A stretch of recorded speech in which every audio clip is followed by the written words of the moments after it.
চলছে আমাদের worm out. খেলার প্রথম অবস্থায় যে শরীরকে ফ্রি করার জন্য প্র্যাকটিস হয় সেটা চলছে, করাচ্ছে দিবাকর বাবু।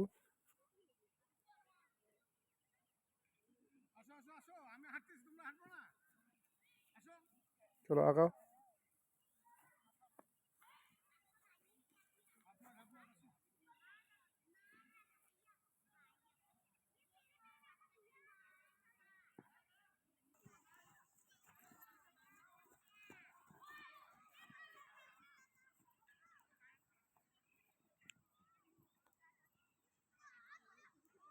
শরীরকে মনকে সুস্থ রাখার জন্য আমাদের এই প্রচেষ্টা।